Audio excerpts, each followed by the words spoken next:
Good morning viewers. আজ শুভ জন্মাষ্টমী। এই শুভ জন্মাষ্টমী উপলক্ষে সবাইকে জানাই শুভেচ্ছা, অনেক অনেক শুভেচ্ছা। সবাই ভালো থাকুন। আজকে আমি একটা নতুন ব্লগ শুরু করছি। এই ব্লগে আমি তোমাদের দেখাতে চাই আজকে আমি একটা নতুন জিনিস আমি রান্না করব। সেটা হচ্ছে ধুন্দুল। তো সেটা আমি অনেক ছোটোবেলায় খেয়েছিলাম। এখন আমার হাজব্যান্ড আজ মানে গতকাল নিয়ে এসছেন বাজার থেকে। তো ওটা আমি রান্নার প্রসেস আমি ঠিক জানি না, তবু আমি আমার মতন করে রান্না করছি। এটা মুগ ডাল দিয়ে নিরামিষভাবে আমি রান্না করব। অনেকে এটা চাইলে চিংড়ি মাছ দিয়েও খেতে পারেন।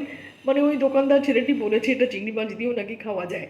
ও ধুন্দুল আমি পরিষ্কার করে ধুয়ে কেটে কুচি কুচি করে নিয়েছি। এটা অনেক ছোটোবেলায় খেয়েছিলাম আমার মার হাতের। তো এখন তো আর মা বেঁচে নেই। তো আমার হাজব্যান্ড বাজার থেকে নিয়ে এসছে, মানে ওই সবজিওয়ালা জোর করে দিয়ে দিয়েছে। তো এটা দেখলাম, কাটার পরে দেখলাম যে একদম ঝিঙের মতো লাগছে। এটা আমি একটু মুগ ডাল দিয়ে রান্না করব।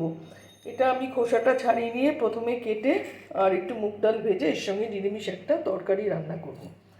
আর এই যে এইটা হচ্ছে গোটা অবস্থায় ধুন্দুলটা এরকম, এটাকে ধুন্দুল বলে।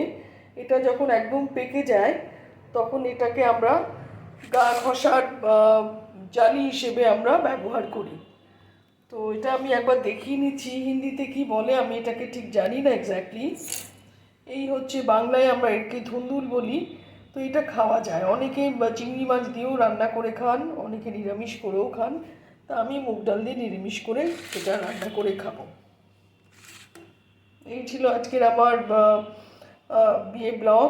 ভালো লেগে থাকলে আমাকে সাবস্ক্রাইব করে সাপোর্ট করবেন। সবাই ভালো থাকবেন, সুস্থ থাকবেন। সবাইকে অনেক অনেক ধন্যবাদ।